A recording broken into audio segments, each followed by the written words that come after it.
weekly NFL Pickup Show. We are Wildcard weekend. And remember, the Grueling Truth is powered by Betting.net. Betting.net is your best bet for finding the online casino or sportsbook that's right for you. Make sure you check out Betting.net. I'm your co-host for the NFL Weekly Pickup Show, Mike Goodpaster. Right now, I'd like to welcome in my co-host. First up, are you in...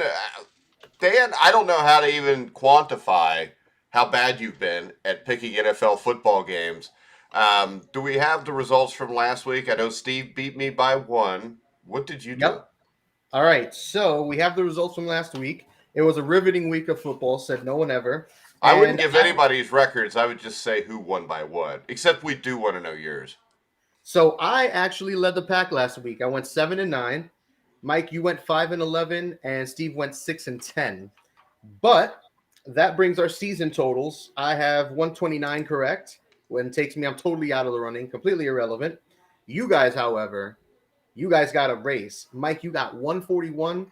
Steve, you're at 142 on the season. So at the end of the regular season, Steve had the lead. So technically here, there's 13 games left, Dan. If me and Steve agree on all of them and you pick the opposite team, you could still tie. I guess, but yeah, that's not going to happen. All right, and of course, we've also got the leader of the pack by 1 game right now, 1981 national champion, member of the Indiana Basketball Hall of Fame, Steve Risley. How you doing, Steve? I'm in mourning. All right, yeah, because you're 3 hours behind us, but No. No, I wish it was that easy. I'm in mourning because of the stellar performance by Colts, who had 25 points to give away in 2 games to win one of the 2 freaking games, and just didn't even look like they gave a damn at all. All right, we will get to all of that after we pick the 6 games that are coming up on Wild Card Weekend. We're going to go ahead and start off with the first game on Saturday, which is the Las Vegas Raiders at the Cincinnati Bengals. The Bengals are favored by 5.5 points. Dan, what do you think? Cincinnati is absolutely the better team, and Cincinnati beat the Raiders earlier in the season, 32-13. I'm going to go with Cincinnati in this one. I don't know how you pick against Joe Burrow. I don't know how you pick against the way this offense is playing, the way this defense has been playing. And the Raiders are a good story. They have been playing well, and they should be proud of themselves to get through the drama that was John Gruden and the drama that was Henry Ruggs and all the nonsense that came along with those things off the field. And they pushed through. And here they are. So a lot of credit goes to the Raiders for doing that and controlling their own destiny and following through. But I think it ends here, Cincinnati. All right, Steve, what do you think? Raiders, Bengals 5.5 point favorites. I don't like that point spread at all. I think this game's a lot closer than 5.5 points. Derek Carr is playing right now as good a football as Joe Burrow's playing and leading his team, given the fact that he doesn't have as good a team as Burrow does. Burrow is by far the better quarterback, but Derek Carr has elevated his game. I think this is going to be a very close, very, very close game.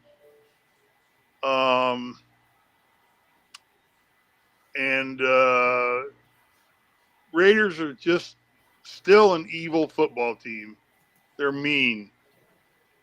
And Bengals have not won a playoff game in 31 years. A lot of the guys on this team have never experienced a playoff game. Man, it's a tough pick, really, for me. I'll tell you what, boys. I'm going to give you all one or take one from you. I'm going with the Raiders and the point spread in this game. Showing some sand. All right, that does not surprise me just because it's been 31 years. I'm going to go with the Bengals here. The one thing that worries me is T. Higgins was limited in practice today because of a foot injury. I think the Raiders have a defensive front. Max Crosby, I think, Dan, is one of the most underrated pass rushers in the NFL. I think that he'll have his way with Isaiah Prince. But in the end, the difference the first time the Raiders played the Bengals was the game, I think, was even tied going to the fourth quarter. and the Bengals blew him out in the fourth quarter behind Joe Mixon. I think Joe Mixon's a guy that gets lost here when people talk about this Cincinnati Bengals team. I think Mixon is going to have a big game. If he does, that means Joe Burrow is going to have a big game too, if you know what I mean. So I think you're going to have an emotional crowd in Cincinnati. The other thing is the Raiders. This is what I'll look back to. 1981 AFC Championship, Bengals and Chargers. The Chargers played a double overtime game, the week before. The Bengals beat the Buffalo Bills, but they had an extra day's rest. You've got a Bengals team here that is completely rested and very healthy compared to most of the teams that are in the playoffs right now. So the Raiders had to go to hell and back just to make the playoffs. The Bengals rested their guys for a week. I think that's going to make a difference. I think the Bengals win the game something like 35-21, 37-21, but I do think it'll be close for a half. The other thing is it's hard to go from the East Coast to the West Coast or the West Coast to the East Coast. So I think all that plays into advantage. The other thing is you're playing on Saturday, which is a day sooner than what you normally would play. So I'm going to take the Bengals there. Next up, Dan's got his Priest Holmes jersey on. We've got the Pittsburgh Steelers at the Kansas City Chiefs, Steve. Wait a minute. Are we done talking about this game? Yeah, unless you want to talk about it more. Well, I think the Raiders pretty well, the fact that they've gone through hell and back and were virtually 3 weeks ago a non-entity in the playoff factor for truthfully. They were in the hunt, but nobody looked at the Raiders of making it. And they did. Yeah, but if you go back 3 weeks, 3 weeks ago, the Bengals weren't in the playoffs. Yeah, but we knew they were going to get there. I don't think we knew that because you still had to play the Kansas City Chiefs. I think that was a safer assumption than the Raiders getting in the playoffs at that point in time. Let me put it to you that way. And I think the Raiders proved, at least that may be just the fact they were playing the Indianapolis Dolts, that going from West Coast to East Coast is no big deal. All right, because here, they handled the Colts. We've got, I don't know, whatever that name is, says Raider Nation. Joe disagree with Steve. Carr didn't even play that well Sunday night. Got some help early from their defense. Hey, it's fine. It's a team game, guys. 22 people got to play. And an Egalitarian says that the Raiders defense will shut down Joe Mixon like they did last time, right? Egalitarian. He also says Joe Burrow is hurt. Raiders fans will take over Paul Brown Stadium. Tickets already sold out. So he also picks with 27-24. Steve Rizzer. Mike, have you changed your mind about Zach Taylor after the season of Bengals fan? No. I will give him the last 2 weeks. I think they coached really well. My concern going into this playoff game is that it's his first playoff game. And for lack of a better term, he goes back to playing not to lose, which if he does, the Bengals could very easily lose this game. So I think Zach Taylor's done a great job with this team these last couple weeks. But I mean, really, when you look at this, there was a lot of mistakes made coaching-wise, playing-wise. In a close loss to the Packers, they lose to the Bears and Jets. I mean, if you change two of those games, they're the number one seed and you're not even playing right now. So with Zach Taylor, win a playoff game and you'll change my mind. I mean, I'm going to sit here and say the coach of the year. I think he is one of two or three guys that deserves to be there. But overall, he still hasn't proven anything. And I mean, really, any significant injuries to either team, but we need to. T. Higgins popped up today with he was limited in practice. There are concerns about his left foot. There's no COVID. Everybody in Cincinnati. Team. I think everybody in Cincinnati had a COVID party last week, and they had like 12 guys that were out with the COVID, and they still almost beat the Cleveland Browns. It tells you how pathetic the Browns are. I was going to say, at least with the injury report, yeah, like he said, Higgins is the only one, but he was a full practice. And there's a couple of guys on COVID, but they're nobody special. They're not starters or anything like that. They're special to their moms and dads. Come on, Dan. I'm going to stick with this with my upset of the weekend. All right, Steve. And I tell you truthfully, I'm a Bengals fan. I rooted for the Bengals religiously until the Colts moved to Indianapolis. Yeah, and then he left them. So you were never a Bengals fan. Well, okay. Yeah, I was. But that's what you thought was a prettier girl came across the street, and you decided there is no better cheerleading squad in the NFL than the Bengals. Really? Bengals. I don't even know that I've seen him before. I mean, who really cares about? I met one down at the squad? Lighthouse down in Cincinnati. We used to go down there and party at the Lighthouse, and Well, that had to be back in the '70s if you were partying.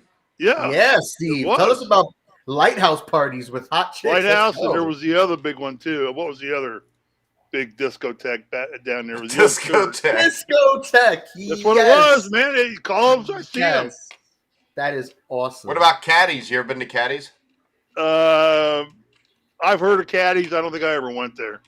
Yeah, Caddies is where they used to have the big pregame and postgame parties for the Bengals. Yeah, we used to run down to go get Skyline Chili. We'd leave Bloomington at about midnight, and we had a time down that we could be at a Skyline Chili in under 2 hours. That's just because you were probably an hour behind us, because it's like a 2-hour drive to Bloomington for me. Bloomington's the worst drive in the world, too, from where I live, because it's all back roads. You got to take 46 across to 65 and either shoot all the way up to 74 or shoot across 46 and pick it up in Rushville. Yeah, and nobody. Not a good drive. Anyway, okay, we're good to go. Move on. All right, let's move on to Saturday night. The Pittsburgh Steelers at the Kansas City Chiefs. Steve, the Chiefs are favored by 12.5. They beat the Steelers 36-10 in a game that wasn't that close a couple weeks ago. Does Pittsburgh have a shot here, Steve? I think they have a shot to cover the spread. I don't think they have a shot to cover the game, but that spread scares me to death because really, I still have not seen a big convincing yet that the Chiefs have gotten anywhere back to where they were 2 years ago. Well, they're not going to get back to that, I don't think. Mahomes is still throwing the ball jack sidearm like crazy. He's all over the map with his passing. Tyreek Hill was injured last game. He wasn't playing at 100%. What's his status? What's Tyreek's? So, all right. So Tyreek Hill, beer guy, put your beer down and handle. So Tyreek Hill with his calf injury, he was a full go in practice. So he's good on that front. Clyde Edwards-Helaire and Darrell Williams were limited. We'll see if they'll play. It's the playoffs. If they're 80%, you trot them out there. Other than that, Pittsburgh, for the most part, I think is pretty healthy overall. And I think this thing, the whole fact the Steelers getting into the playoffs, kind of rejuvenated this football team a little bit, and it's almost like these guys are kind of rallying a little bit behind Big Ben. Although there's talk that Tomlin may be traded to the Raiders for first-round picks and money. Yeah. Did you read that? That he's on the trading board potentially. Apparently, the Raiders want him. But anyway, I don't know. 12.5 points is a lot to cover in this game, but I think the Steelers are living on borrowed time. I'm going to take the Chiefs and the 12.5 point and give up the 12.5 points. Yeah, I would agree with you, Steve. I think Pittsburgh might be able to hang for a half just because Kansas City plays at a little slower pace than they used to. TJ Watt's there, so you always get the chance that maybe, he knocks Patrick Mahomes out of the game and you got a better chance. But when I look at Green back. Yeah, when I look at this is still basically a 9-8 team, 9-7-1 team. And the weapons that the Chiefs have. When the Bengals played the Steelers, both games were completely one-sided. Just because outside of Minka Fitzpatrick, I don't know if the Steelers had the secondary to be able to cover these guys.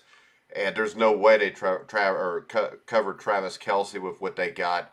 So I think the Chiefs win this game relatively easy. And I'm going to go ahead and take the Chiefs and give the 12.5 points, Dan. I'm going to go with Pittsburgh. I think Kansas City wins this game, and they could win this game by 3 touchdowns. They already beat the Steelers a few weeks ago, 36-10. So it could very well happen again. But it's the playoffs. It gets crazy. The Chiefs can't really run the ball as well as they would like to. Their defense has been playing well. But I don't know. They could get a shade of an ugly early season performance. And Big Ben, this is probably his last game. So leave it all on the field, even though you don't got much left. Leave it all on the field, and maybe they'll surprise us. Harris is a stud.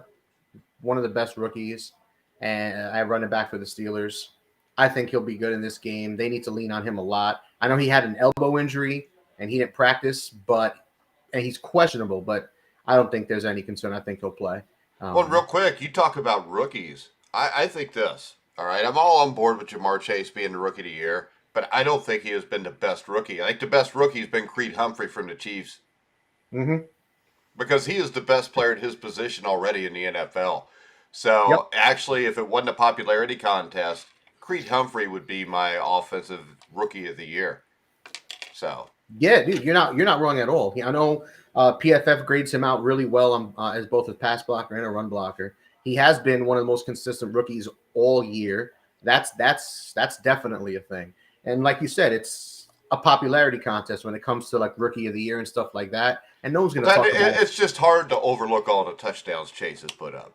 Well, and all the records he's broken and the greatness that he's displayed. Yes, it's tough to overlook that. And I mean, if it wasn't I'll him, tell you this too. I wrote an article today, which will be out tomorrow on the Gurley Truth, ranking the top 10 rookies from this year.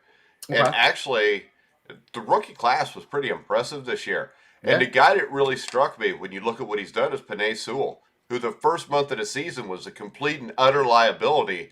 But I think the last 9 or 10 games, he's only given up like 4 pressures, and he had 4 or 5 games where he gave up none at all. So I think Sewell, he was the guy ahead towards the bottom of the top 10. But, I mean, hell, when you got Jalen Waddle at like 6 or 7, the rookie class is pretty good. Of course, I think Jalen Waddle, if you put him in Cincinnati, would probably have Jamar Chase-type numbers, where being in Miami, I don't think is as conducive to that. All right, I'll start the next one off. We've got the Philadelphia Eagles at the Tampa Bay Buccaneers. The Buccaneers are favored by 8.5. These teams played, a little over a month ago. It was a close game. I'm going to go with Tampa Bay here in the minus 8.5. I don't like the Eagles' offense. It's basically an RPO offense with Jalen Hurts. They're going to have to run the ball to win. The Bucs are great against the run. You got Vita Vea. And I think people are really sleeping on the Bucs here, Dan, because I think they forget how good this defense was in the playoffs last year. And that defense seems to be at about the same point it was last year when it took off. And defensively, if the defense does what they did last year, this team's going to be a bitch to beat. Well, yeah, I mean, it's nice when you have the horses on the edge like the Buccaneers do.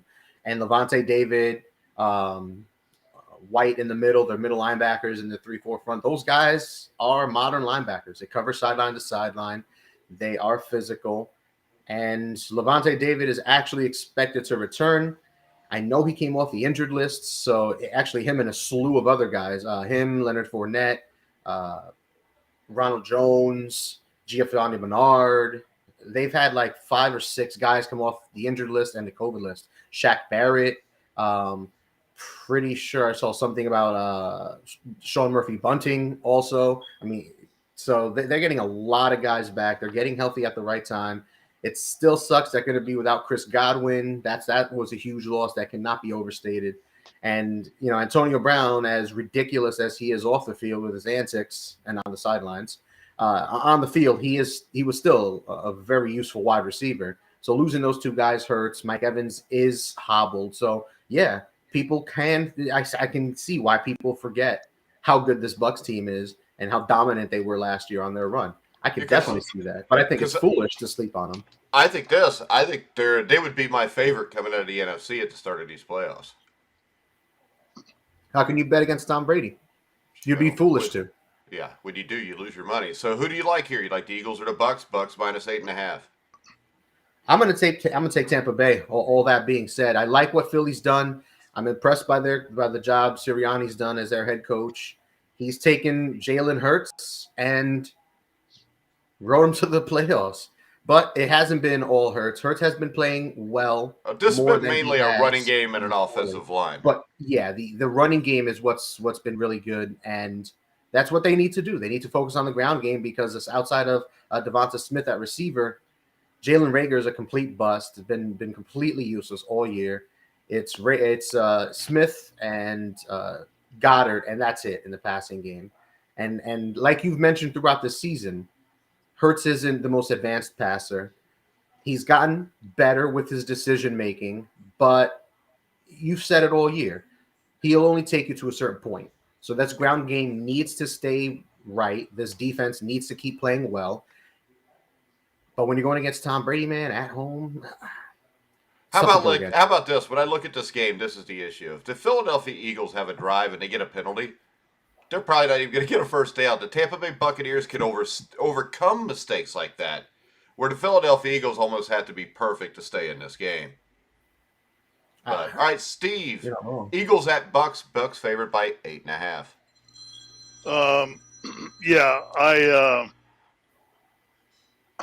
the thing that struck me the most is just it seems like right now Brady and Gronk are having a hell of a lot of fun again. You know, I saw where Antonio Brown came out today and admitted probably a pretty stupid thing to do at a stupid time to do it. But, you know, you ain't getting a ring now, buddy. Sorry. And I like the fact that Gronk, and I think when Gronk and Brady get together and just go out and have the fun they had in the last game. And I thought that Brady was very complimentary of Belichick today, paid Belichick a big compliment, told him he's by far the best coach he's ever had. Said, yeah, we had bumps in the road and disagreed on things, but they were resolved every time, and we moved forward. So I think that the Tampa Bay, the team, is going to accelerate quicker than a lot of other playoff teams right now, and you guys have all alluded to that. So I'm definitely going to take Tampa Bay and give up the 8.5. Yeah, I don't see how Brady can ever say anything but great things about Belichick. No, and he wouldn't. Because, I mean, 2001, that playoff run, I mean, if you got to remember, in the AFC Championship game, Brady was not playing well. He gets hurt. Drew Brees comes in, throws a couple touchdown passes, wins them the game, and most people spend half of the next week assuming Drew Bledsoe is going to be the starting quarterback in that Super Bowl. And Belichick came out and said, I'm going with Tom Brady. And at the time, Drew Bledsoe was one of the elite quarterbacks in the NFL. He'd just gotten a $100 million contract. And the next thing you know, they're still rolling with Brady. So when people want to make the comparison, is Brady without Belichick, or is Belichick? Bill Belichick was a legend before he got to New England, just by the things he did as a defensive coordinator for the New York Jets with Lawrence Taylor. But I think people need to remember that Belichick took a chance on somebody. It was a 6th-round pick over a guy they had basically backed the Brinks truck up to re-sign when Belichick was there in his second season. Yeah, lest we not forget either, at 44 years old, Brady led the NFL in passing yards this year. You know what's a bitch now is people 5,500 yards. People don't even mention his age anymore, do they? As now it's just kind of expected. But here's a guy 44 years old and leads the NFL in passing yards at almost 5,500 yards. And touchdowns. Yeah. And touchdowns. I'd imagine arguably had his best statistical career of his life this year. I'd imagine when he's 70, he'll be battling Dak Prescott's son in a wild card game, probably using a walker. All right. So, Steve, you got the Bucks, right? Yeah, I got the Bucks. And Brady broke another record this year, most completions in a season. He passed Drew Brees, and Gronk set a record with his 100-yard performance in Week 18. He passed Tony Gonzalez for the most 100-yard receiving games by a tight end. And got some more huge bonus thanks to Brady, huh? Yes, he got another $1 million. Another $1 million bonus for Brady. I'm sure the owners were up there. I'm sure Ray Kraft was up there going, no, bench him. No. Ray Kraft with the Ray Kroc. I'm sorry. No, Ray Kroc owns McDonald's. Ray Kraft owns the Patriots, and they play on the Buccaneers. Steve. Oh, yeah, that's right. They're not the Buccaneers owner. All right, remember, it's not just sports betting. Betting.net compares the best online casinos. Sit back, relax, and play the top online slots, poker, and table games. Go to betting.net. All right, next up. Hey, Mike. Yeah. When I said Ray Kraft, you knew what I meant, though. Yeah, I did. That's the branding of Tom Brady and Gronkowski. This is the thing, now. I don't want to sit here and not say anything, and then somebody's watching the show like Sefton or Joe, and they go, well, those idiots don't know either, so it's not just Steve. Well, so now they just think you're the idiot. What they don't know is we don't know. Well, you don't know, but me and Dan. Hey, when our leading guy went 7-9, we don't know. Well, week 18, that's kind of a normal occurrence, though. If you Yeah, look because back you through don't the know who's last 6 playing years. hard. And All right, next up, we've got the New England Patriots at the Buffalo Bills. This is the rubber match. They've each won a game. So that would mean, Dan, you picked this one first. What do you think? Patriots, Bills. Bills favored by I'm 4. I'm gonna go with Buffalo. I know these teams have split the series. One game, Buffalo got dominated. The other game, the Patriots got dominated. I think this is a flip a coin game, but I'm going to trust Josh Allen. He has been one of the best quarterbacks all season. He's been on a tear lately, and they've been here before. They know what it takes to win. I like the direction their ground game's been going in. Devin Singletary's picked it up the last few weeks. They need to keep that going. But this defense can't sleep. This defense can't sleep because the Patriots can run the ball. They've already shown they can exert their will against Buffalo's front. They can't let that happen. We know when it comes playoff time, the most important things are running the ball and playing defense and not turning the ball over. As long as I think Buffalo can do those things, okay, they just they're gonna have a tough one this week. But I'm gonna go Buffalo. All right, Steve. I'm in the same boat. I think this is a critical playoff run for Josh Allen. I think he needs to make some stuff happen this year. It move his team deep into the playoffs, or he's got to be careful about how he's going to get labeled. Kind of a no ability to win the big playoff games, or he can move his team in the playoffs. We'll see. That's just my opinion. But I'm going to playing in Buffalo. We don't know what the weather is going to be like there, although it shouldn't be much different than what the Pats. So that leg effect, it has a different effect than playing in New England. I'm going to take the Bills and give up the 4. Yeah, I think the issue here is, number one, we saw Josh Allen make a deep run last year, won 2 playoff games. They lost to Kansas City, the AFC Championship game. They're a more experienced team. The Patriots are still a relatively young team. Mac Jones played well when he had to throw the ball against Buffalo and can get it done. I just think the difference here is Buffalo's got a lot more weapons on offense for Josh Allen. New England, that's probably the offseason goal, is to give more weapons to their quarterback, Mac Jones. So I'm going to go -4. I'm going to take the Bills also. That moves us to Steve. 49ers at Cowboys. Cowboys -3. 49ers at Cowboys. Here, real quick, Joe says, holy cow, I agree with Dan. Yes, thanks, Joe. Where do you go, Joe? Is Joe an idiot? No, Joe played football for me, man. Yeah, I remember him from last week's show. All right. Yeah.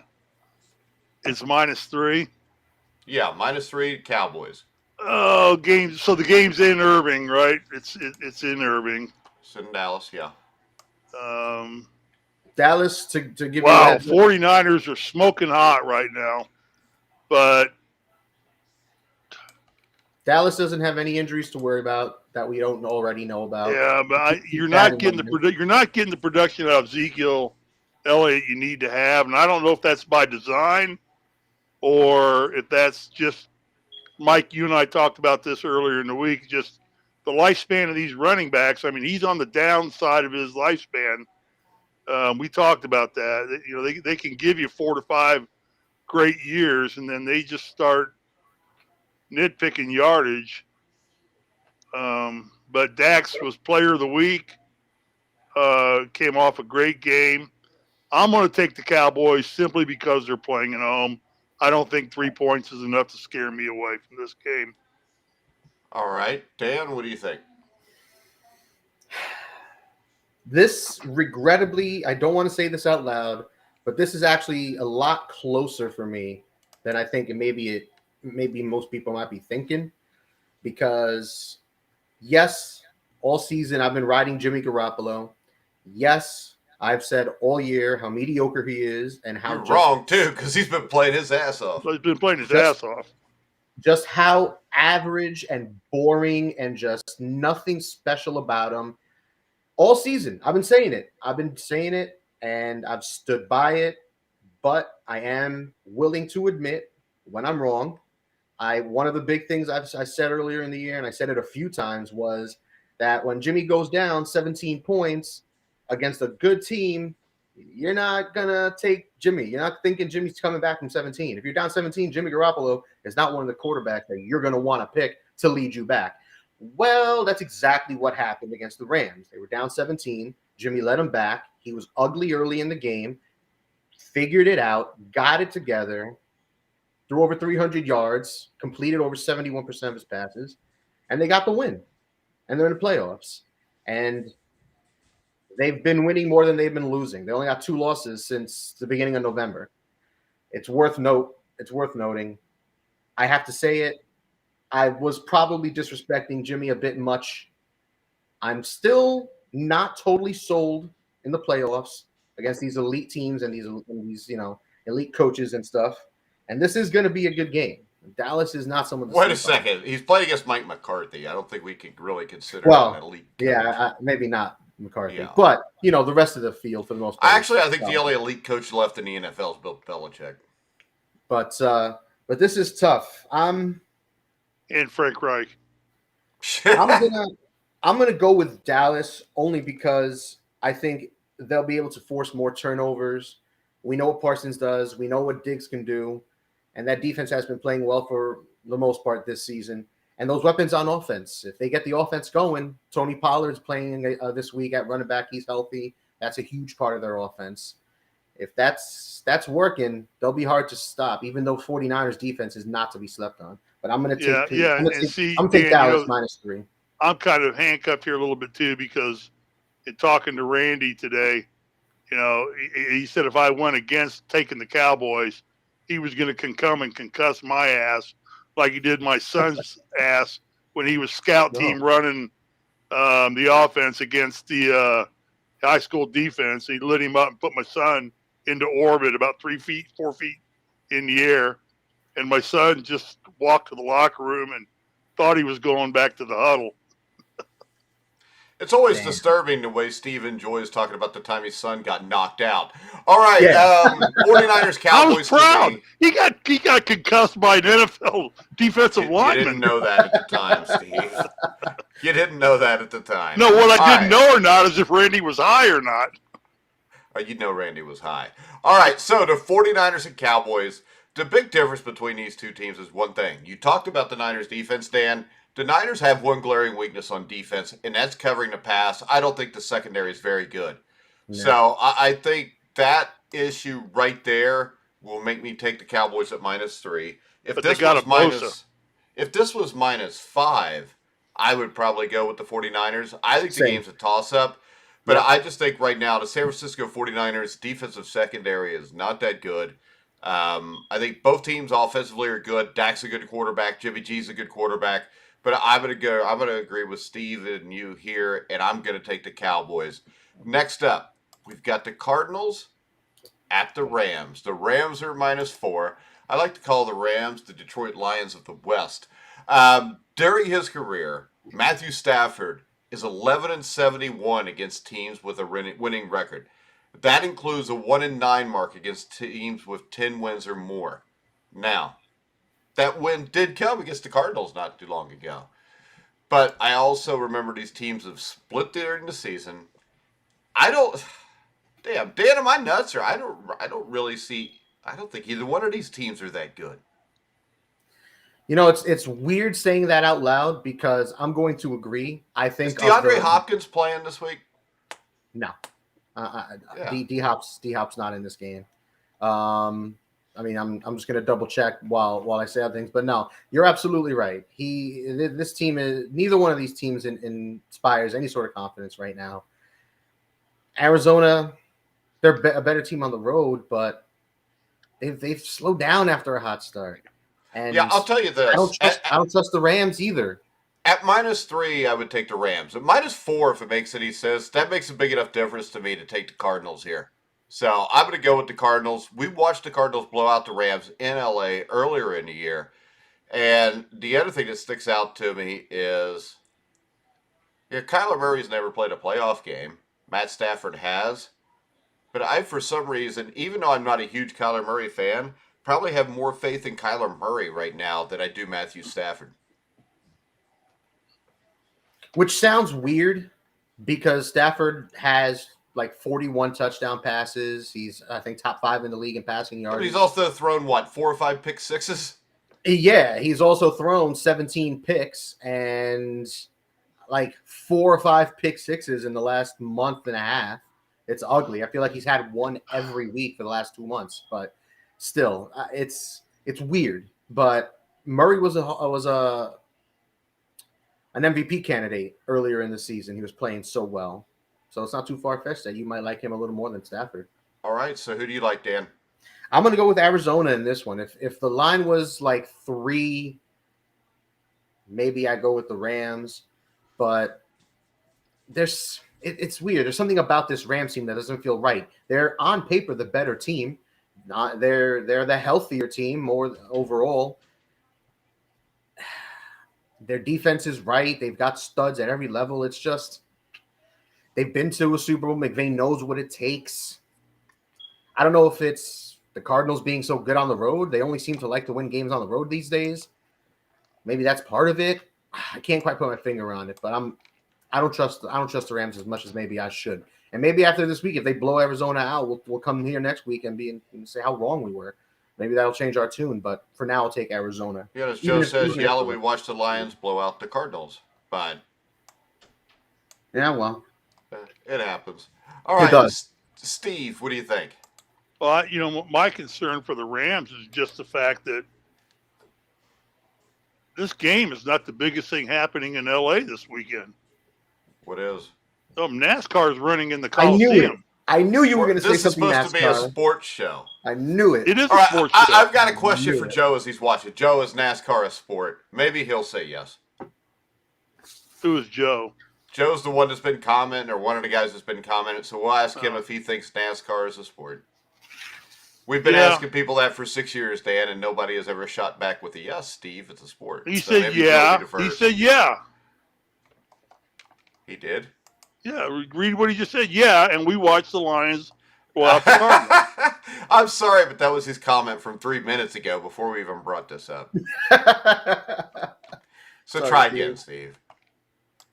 Anyway, the race isn't until the 4th of February anyway. Okay. Well, maybe we'll send you out there to cover it. We could get you credentials. Non-athletic. Yeah, Michael, you need to stick your ass in one of those cars with no freaking air conditioning, going 220 miles an hour with 30 or 40 other idiots next to you, an inch apart. Your ass will be shitting your brick. All right, so real quick, Steve, you finally wreck the car. Anybody that's on Spotify just listening to the audio version of this, Joe's response was non-athletic sports centered around rednecks.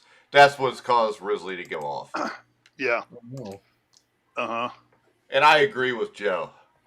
Yeah, well, and so Joe's a moron, too. That's all I can say. All right, Steve, Cardinals, Rams. I'm going to go with the Rams. I think there's just too much surrounding Stafford in the playoffs.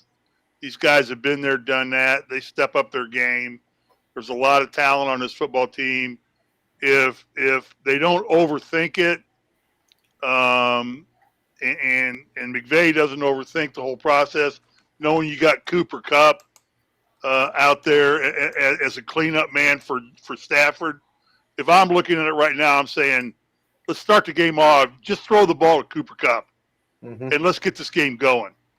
All right, and just get you some confidence, get you in a rhythm. Just get the ball to Kupp, and Kupp can carry us for a quarter and a half before we got to open up some other players. And the Rams' defense is pretty solid across the board. Playing at home, only 4 points.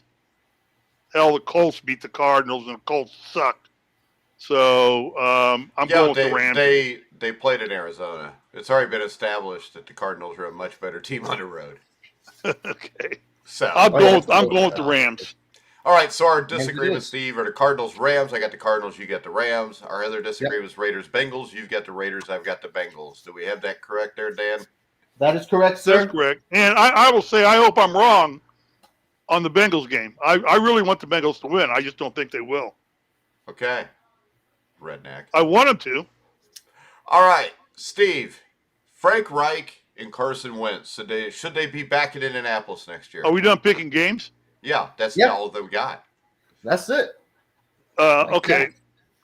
Should they be back? Well, I don't think that anybody in the NFL that spends the kind of money these guys spend to bring these people in are going to knee jerk this one and take them both out of the league or out. No, yeah, they'll be back. Do I think they should be back? Yes, they should be back. Really, you want Carson Wentz to be your quarterback? No, I don't want him back. No, I don't want him back. You just said But what I want is I'm a non-entity to the. I'm just a Colts fan. I'm not a person who's as a general Colts manager fan, or an owner. As a Colts fan, do you want them back? I don't know out there coaching wise who's better that's going to be available. I don't know. I don't know coaches that well. I would ask you, Mike. First thing I'd say is, who would the Colts go after if they got rid of Frank? Well, it's according how long they wait to do it. Because if you wait too long, you're not. Well, let's say they got rid of Frank tonight. If you got rid of him tonight, you've got Brian Flores, you've got Eric Bieniemy, Byron Leftwich. There's a list of 10 guys off the top of my head that you could give a shot to. Yeah, dude. Okay, well, I think that Reich is a good fit for Jim Irsay and the image he wants to portray in Indianapolis. I don't know if he is anymore from the way Irsay's talking about him. I mean, Irsay he hasn't really ripped. He hasn't directly ripped Reich. He's said that everybody's got to have to improve a lot.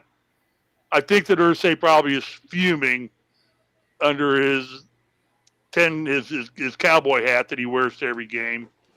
You know when he wears the cowboy hat? I bet he watches. Again, I ask you the same question, Mike. Who out there right now as a quarterback is available and better than Wentz? Deshaun Watson.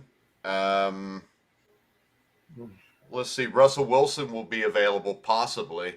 I mean, so there's a couple guys right off. Yeah, but it's Russell Wilson. I mean, the money you're going to have to spend on him, and the fact that he's definitely on the downside of his career. I don't know that he's on. I mean, he's older, but I don't know if you'd say he's on the downside of his career. I mean, he looked pretty good at the end of this year after he came back from that injury. I would not be trying to bring any quarterback in who would want to disrupt the Colts' running game, because if they have one strength, it is their running game.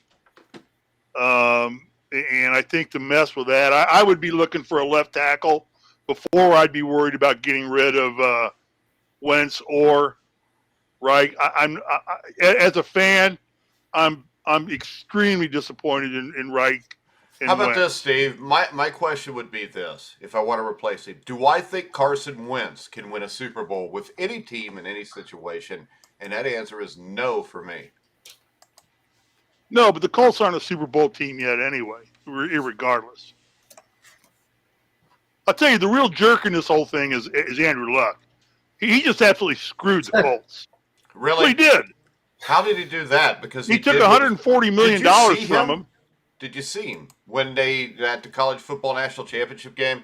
I mean, from what I heard of Andrew Luck, the reason he retired, and this is just rumors, but it's from a guy I know that played for the Colts, was the fact that he, because of that neck injury and all the issues he had a problem with painkillers, and it's one of the reasons he got out. Now, the reason I start to believe that is when I see him at the college national championship game, he did not look good. I mean, he didn't look like a guy that, really skinny. Yeah, he was really skinny. I think that a lot of things have happened here. And you know what? You can't blame Andrew Luck because the Colts never invested in an offensive line for him. If they would have done that, Andrew Luck would have won you a Super Bowl by now. Yeah, Andrew Luck was special. I know. And again, see, that's my lack of my nativity in the process. But then, in terms of looking skinny, if you look at Jeff Saturday on ESPN now, he looks nothing like when he played. I'm saying this, though. If you look, he looks like half the man when he played. Andrew Luck looks sick, though. Jeff Saturday just looks like. All right, let's take Andrew Luck out of the equation. All right, you want to go to Joseph's question since he likes NASCAR? What's his question? He says, does anybody have any thoughts on if Marvin Lewis ends up in Jacksonville? I would hope that Jacksonville would do Um, better than Marvin Lewis. Well, they did Urban Meyer, so Marvin would be a huge upgrade. Yeah. Yeah. Anyway, Marvin let would me be an finish it upgrade to out. Urban. Oh, No, okay. I don't. I do Urban not is think the fine. Colts will make any changes at quarterback. I don't think they will either. I think they might at quarterback, but I think Reich is safe for now. If somebody comes available, like if Rodgers comes out and says, "I want to play my last 2 years in a dome," that's about the only way that's going to happen. Well, then Matt Stafford's probably out in L.A. Well, that's Probably. a dome out in L.A. too. I know, that's what I'm saying. If he says he wants to play at a dome, it's not going to be in Indianapolis. I mean, he's been in enough. But it's a small retractable hick roof towns. too. They can pull the roof back on him. Yeah, but he's still. I mean, it's L.A., so you'll be fine. I'm not. I don't think Deshaun Watson would be a good fit for Indianapolis. I think Deshaun Watson's a good fit for anybody as long as he's not guilty. Yeah, that's the big thing. That's definitely Yeah, the big but thing. I think he is not guilty. I think that he was set what up I would by like the to see Texans' to put that one to bed. I'd like to see the Colts focus on getting a good, really solid left tackle in to shore up that left side of that offensive line, and I think that's their most pressing need right now. All And right. then get their hands on some receivers. They've got to have some wide receivers. Well, Not that- Pittman's good. Hilton's getting a little old. Not that Wentz can find them, that's for sure. All right, so All right, Dan, move what's your on. thoughts on Marvin Lewis possibly in Jacksonville? To Joe's question. I mean, it's not a bad connection. They're going to go with someone who's proven. I think they're going to with a former head coach, someone who's respected, someone who can bring some discipline to this team and give Trevor Lawrence a shot. Dan, wouldn't they be looking for a quarterback's genius? Like a Goodpaster? I mean, they should give Goodpaster a call. I mean, he's going to be better than Urban Meyer. That's a damn bet. I'm busy. I've already told everybody this. I'm busy. Everybody says that. I'm busy doing nothing. You see, Dan, somewhere down there's some skeletons in Goodpaster's closet. No. To sit there and talk like he's too busy to take an NFL head coaching job. Nope. I would rather hang out with my wife. Yeah, well, no one wants to go to Jacksonville. Then I don't have co-eds to and go anywhere. co-eds doing lap dances for you at bars. No, that's in Ohio. Cincinnati? That's in Ohio. That was in Ohio. That was Columbus. But I'm good. Had to be High Street. They had to be on High Street. I'm too old. God, the library. What a bar. What a great bar. The library and the Serene Lounge. How about this, guys? I think Marvin Lewis would actually be a great hire in Jacksonville, which I know is going to shock Joe because he knows I didn't like him in Cincinnati. But Marvin Lewis did a great job of changing the culture of Cincinnati and making them relevant again. I think he could do that in Jacksonville. I also think this, if you want to win the Super Bowl at some point, 4 or 5 years down the road, you probably got to fire him and bring somebody in to finish off the job. But I also think this. I think Marvin Lewis every year gets interview jobs because of the Rooney Rule. So he's a black guy that you could throw in, interview him, and not really take anybody seriously, if you know what I mean, which is the issue with the Rooney Rule, because a lot of times guys get interviews just because of the color of their skin and not because they really should be getting interviews. But Marvin Lewis is a solid football coach who I think could help in Jacksonville. But I think that if you're Jacksonville, I think why not Byron Leftwich? And I also know with Jacksonville, I also know this is the same place that has kept a GM that's horrible forever. They've made bad coaching hire after bad coaching hire. Saad Khan is basically a moron, and nothing good's going to happen in Jacksonville. And Trevor Lawrence needs to just tell him he's not playing anymore unless they trade him. I mean, it's ugly down there. It might get to that point. But no, I was going to say I want to touch on two things: the Byron Leftwich and the Marvin Lewis. At least with the Rooney Rule, that has been a thing in the past where there's been teams that we know who they're going to hire, and they kind of just interview a couple of minority candidates just because they have to, and it's ugly and it's a mockery of the process. But the great thing is that the NFL coaching staffs are doing a good job of developing coaching talent across the league. And this year, more so than any year that I can personally remember, at least in the last few seasons, few off seasons, is we're going to see a lot of coaches, minority coaches, get not only interviews, but be legitimate head coaching candidates. Eric Bieniemy, Todd Bowles, Jim Caldwell, Leslie Frazier, Jerry Gray, the Packers DB coach. Oh, wait a second. Jim Caldwell's been sitting there for 6 or 7 years and could have gotten a job. I know, but just he is one of those guys. And Byron Leftwich. Leslie Frazier is a guy that's had a shot too, I believe. Correct? Yeah, Mike, who's the guy that used to coach the Jets? The Todd. Todd Bowles. Todd Bowles is the guy I would go after. He's in Dallas, isn't he? Is Bowles in Dallas? No. No, Todd Bowles is the Bucs D coordinator. Yeah, he's in Tampa.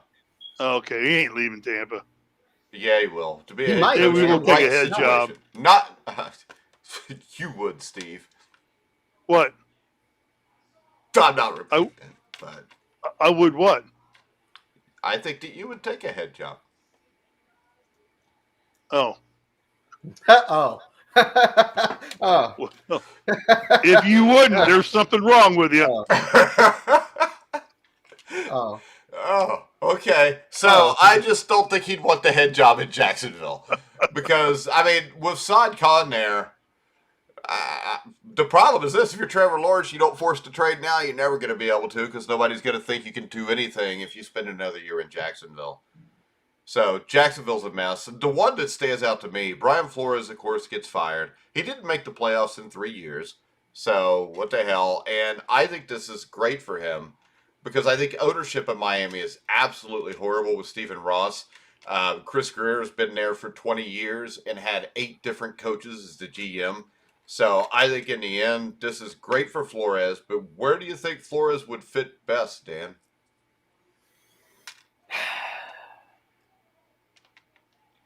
I think Flores would be best in either a team with like the New York Giants or Chicago. And I say that primarily because he's shown that he's good at taking a team that has nothing and no expectations, and he can build a solid program and build a solid foundation. And he's a good coach. I mean, they beat the Pats. They swept the Pats this year, the Dolphins did. He finished 500 the last 2 years. I don't know what else a guy can do short of making the playoffs, considering this is his 30 in Miami. And just a couple of seasons ago, they were, a 1-win team or something like that. They were the worst team in the league. They had a bunch of picks and no talent. Well, how about keeping a quarterback healthy? Well, that's a big thing for He doesn't have a quarterback in Miami. That was his problem. If he'd had a quarterback in Miami, he probably would have got him to the playoffs. I think the perfect place for him would be Denver. Because Denver, you're only a quarterback away. And the thing is, if he wants to roll with Drew Lock is like the white Tua. So what the hell? Be the same thing, right? Gross. Hell no. Tua's at least accurate short to intermediate. Lock is just bad all around. I don't think Cleveland should pick anybody up, Joe. Cleveland should just stay with Stefanski. So, because it's fun. Because I don't think he's a very good coach. So, I would say it's funny he brings up Cleveland because I want to ask you guys. They said they're going to stick with Baker Mayfield moving forward. Do you think that's the right move for this franchise, or do you think they're just not sure they're going to find somebody better? So they're saying, screw it, we'll keep the kid. Well, last year he played really well. They made it to the playoffs and they won a playoff game. This year, I mean, what were they, like 5-3 at one point, and then he got hurt. And the rest of that team got hurt too. Quarterbacks are hard to find. So unless you get a no-brainer, I don't expect Russell Wilson is going to call the people in Seattle and say, hey, will you trade me to the Cleveland Browns? So I would say you stay pat. Your issue in the AFC North right now is this. Pittsburgh doesn't have a quarterback. Baltimore, now you have a little bit of a quarterback controversy. And see, that's the other thing. Lamar Jackson makes a lot more money than Huntley. I mean, you could turn that team around really quick by deciding to go with Huntley, trading Lamar, because you could get a crap load for Lamar, and you could really, probably have an extra $30 million on your salary cap for free agency also. Well, that depends on how much of Lamar's salary Baltimore would have to eat in the trade. They wouldn't, because it's one of those trades where there's enough teams like Indianapolis. You could have Lamar Jackson. Hell, Indianapolis gave up their number one pick for Carson Wentz. You don't think that teams would give up a lot more than that for Lamar Jackson, because Lamar Jackson is a lot better than Carson Wentz. I wouldn't trade Lamar Jackson for Carson Wentz, though. No, that's not what I'm saying. What I'm saying is this, though. I think Lamar Jackson, if he gets out of Baltimore, could become a real stud. I think that they have held him back with the way they run their offense. Lamar Jackson in college at Louisville was not a runner. He was a pocket passer. They've changed that since he's been there. He hasn't developed. I think Roman is a horrible offensive coordinator. I think they've taken the easy way out to win enough games to make themselves look good. I think this. I think if Lamar Jackson goes to the right place, he will blow what Huntley does out of the water. But I think in the end, it would be best for both teams. See, so I'm not really a Lamar Jackson hater. I think Lamar Jackson is a very talented guy that has not been used right. I just don't think it's good for quarterbacks to be running around. And now, 3 years in, all of a sudden an injury pops up and he misses half of a season. That's going to continue to happen probably because usually when it starts happening, it doesn't stop. I'm just not convinced Huntley's an NFL star, NFL starting quarterback who's going to be better than what Lamar Jackson is. Well, he doesn't have to be better. He runs that offense the way Lamar Jackson does. And I'm telling you, it would be awesome if Lamar Jackson could end up in Indianapolis. And you could just stick him in the pocket, tell him to throw the ball, pick people apart, and hand the ball off to Jonathan Taylor. He wouldn't do that, though. Yeah, he would. He did not run at Louisville. He didn't run in Louisville. He was a he's not in Louisville. He's in the NFL now. He's had success. But the point is, he's had more success running than throwing. That's because they don't give him wide receivers. I mean, Hollywood Brown is their wide. I mean, shit, they were so bad they had Des Bryant last year. Well, I mean, you're not wrong that Brown has been a disappointment so far, but he did have 1,000 yards this year. It was his best year. There's 16 games. 1,000 yards is not that impressive. Well, they still got Mark Andrews, 1,300 yards at tight end, 107 receptions, 9 at TDs. tight end. And he's not. They don't have anybody there that is going to blow the top off of a defense. That's the issue. But I mean, if you look at this, just the raw stats between Huntley and Lamar, same completion percentage. Huntley had a lower average per pass. By how much? It was 7.5 to 5.8. Yeah, not there's extravagant, not. So but still enough what I'm to saying is this. Hear me out. The difference in money, though, and what you could get for Lamar Jackson, I'm just saying in the long run, if Huntley ends up being just 2/3 of what Lamar Jackson is, your team could be a lot better. I mean, you could probably get a first and a second for him. And plus, you're going to save the salary cap money. You can go out and sign a couple big-time free agents, and all of a sudden, your team is significantly better. So my argument is not that Huntley is better than Jackson. I mean, I think they're pretty equal with the way Baltimore uses them. I think in an actual NFL offense, Lamar Jackson blows Huntley out of the water. But they're not in that. They're in Baltimore. And I really think this.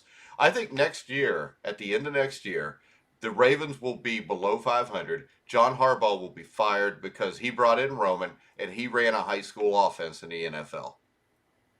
Wow, that's a hot take. I'm gonna have to jot that down. Write it down. I'm just saying, if they don't win next year, they're gonna fire him because it's gonna be 3 years out from making the playoffs. You've got Lamar Jackson, who's supposed to be a transcendent player. People are gonna get tired of losing. And this year, at the end of this season, you had 3 games they lost because he went for 2 points and didn't get it. So right there, this season did not end positively for John Harbaugh. Yeah, he went for the win in those games because he knew his team was shorthanded. Oh, and I agree with him, but you got to make the damn thing when you go for it, though. Whether you're right or wrong, you have to win the game. I'll tell you what, going with Huntley over Jackson would be next year, if assuming they're not making the playoffs or if they do, they're one and done. Their offense doesn't look quite right. Them. I don't know, man. You don't want to be the guy who moves on from a talent like Lamar Jackson because it's not that he, like you said, it's not that he lacks talent. Dude, it's just he's not being utilized properly. 4 years, 1 playoff win, though. It's rough, man. You know, if we're sitting here looking at Joe Burrow 4 years from now and he's got 1 playoff win, then you can't sit there and say he's the best quarterback in football. Fair assessment. You got to win playoff games. That's all that matters, right? Hey, and the other thing is this. Lamar has played really bad in most of those playoff games. It wasn't that he got beat by a better team. You know, last year, Buffalo picks him off 2 or 3 times in the first half. The game's over by halftime. Lamar puts up good numbers in the second half, but it's too late. It didn't matter. So I just think when you look at the situation, I think it would be great for Lamar to get the hell out of there. You put Lamar in L.A. instead of Matt Stafford, the Rams would win the Super Bowl. That'd be a scary offense. Yeah. with Sean McVay and that short to intermediate passing Yeah, game with and that occasional shot deep. Woo.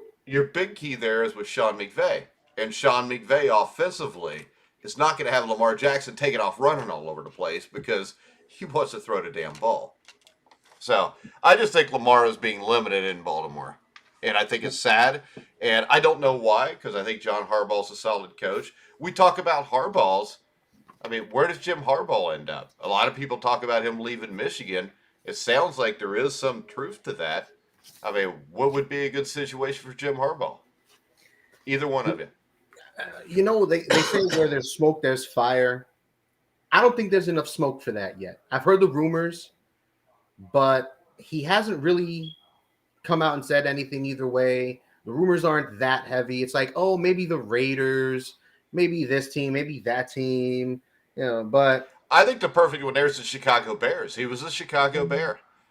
I mean, he played for the Colts too, but Harbaugh's probably better known as a Bears quarterback, even though he got the Colts to the championship game in '95.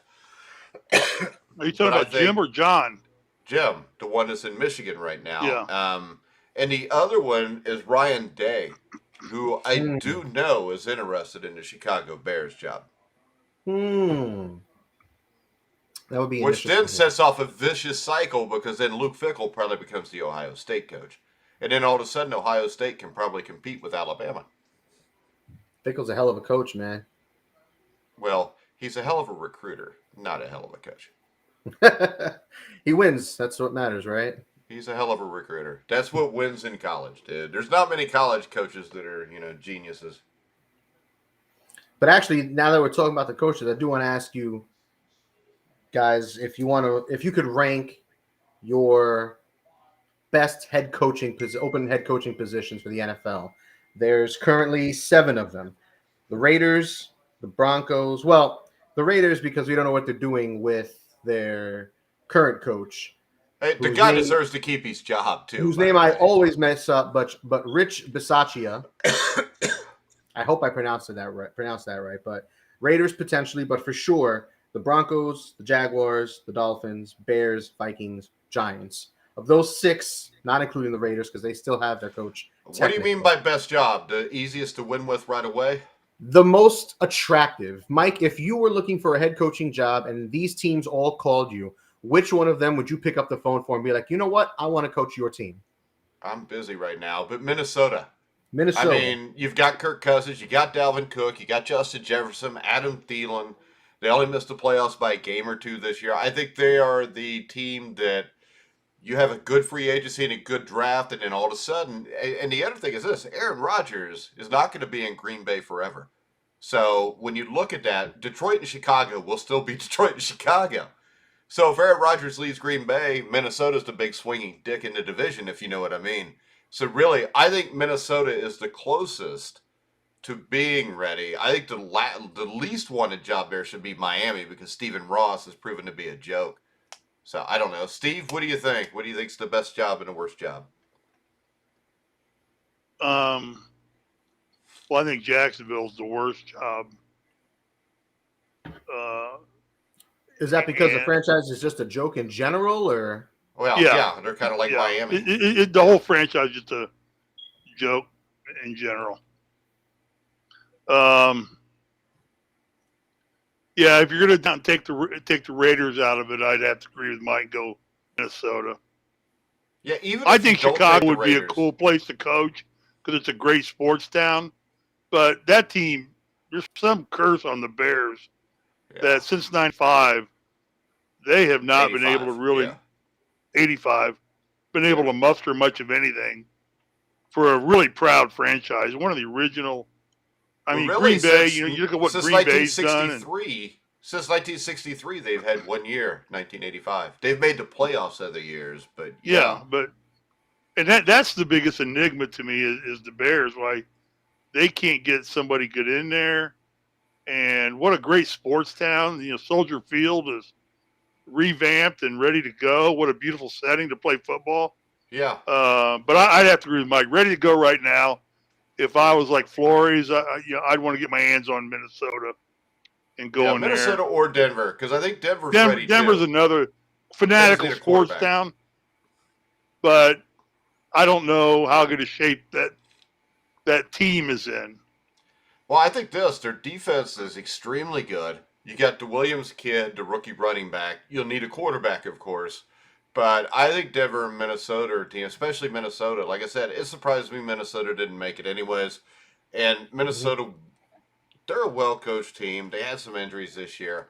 I just think that Zimmer's in one of them situations where you could be somewhere so long, you kind of wear out your welcome, even if you are a good coach. He's done a good job there. Got him to the playoffs multiple times. Got him to the championship game.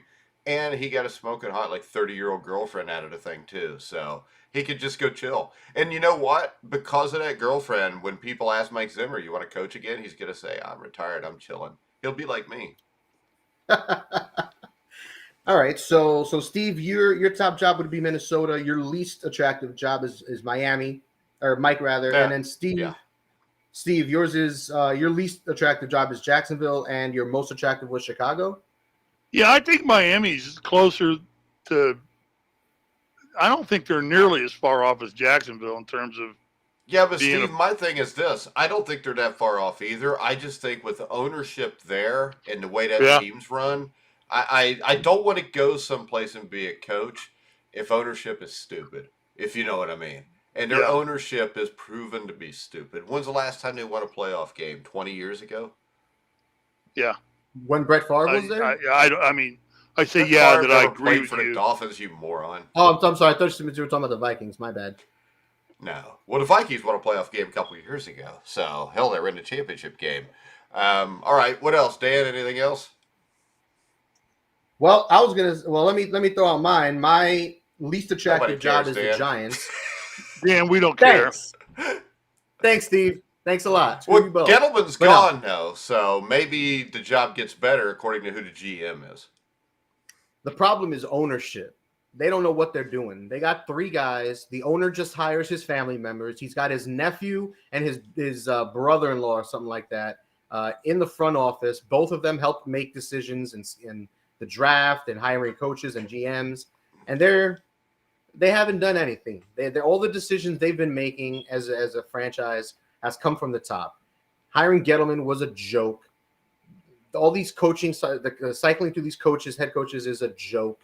There's no stability. This franchise has been a joke in the last 5 years minimum, and even more than that. I'd say they've been irrelevant for a decade.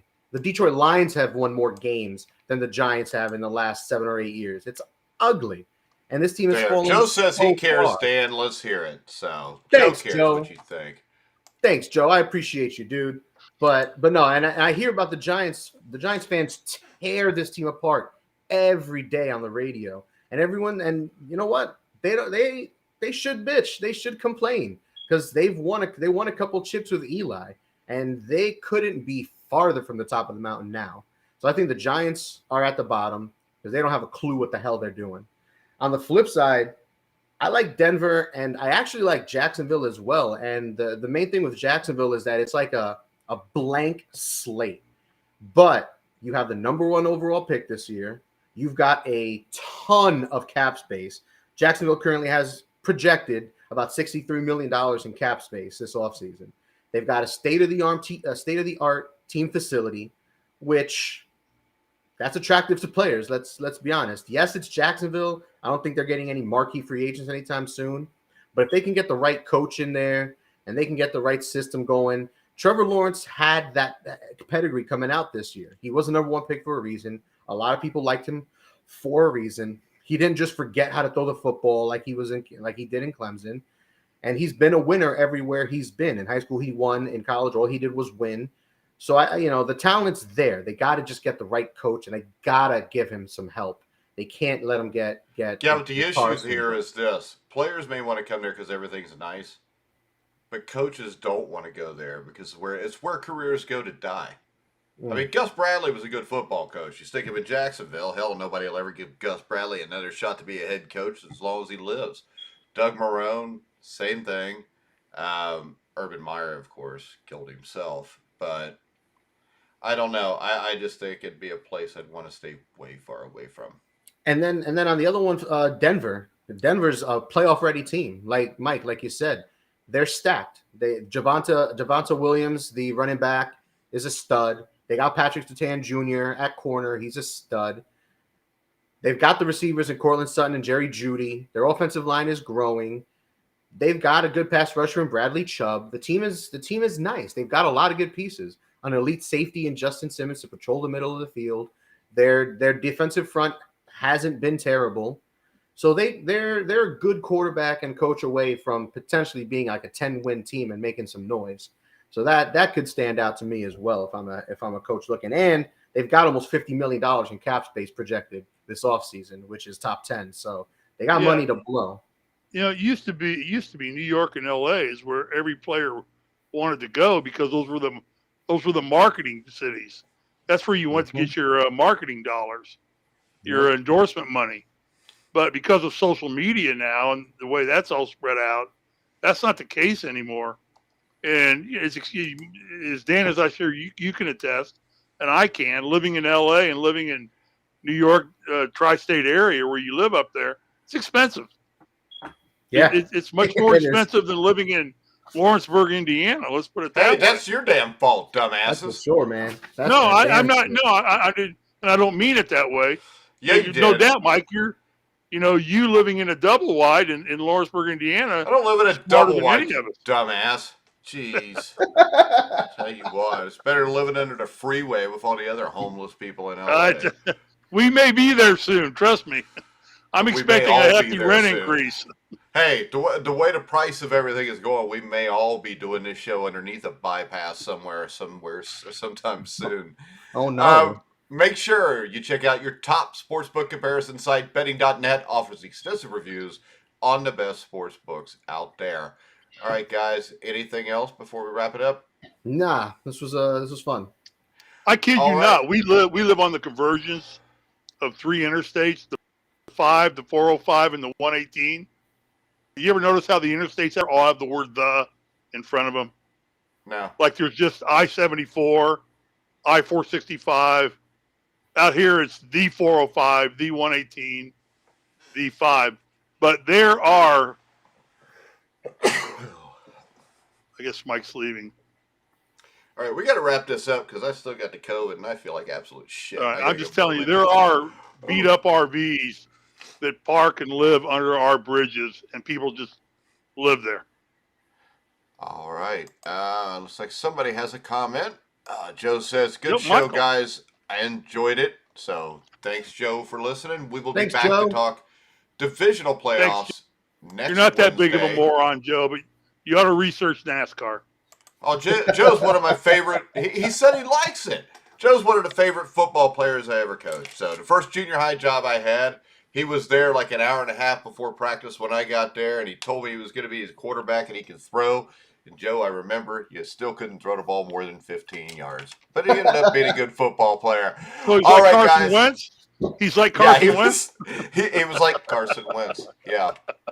But all right, guys, we're going to wrap it up. Make sure you check us out tomorrow. There will probably be an Indiana Basketball Weekly show. It's probably more likely to be Friday now, Steve, because I feel like crap. So I don't blame we will go after Mike, the Iowa game on Friday. What? Speaking on behalf of Dan, given the fact that you're the only one of the three of us with a team in it, we both wish the Bengals good luck.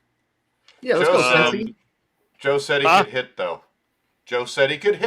He could hit. He could hit. I Joe mean, is a good football trust player. me, I didn't bet against the Bengals. I bet against the spread.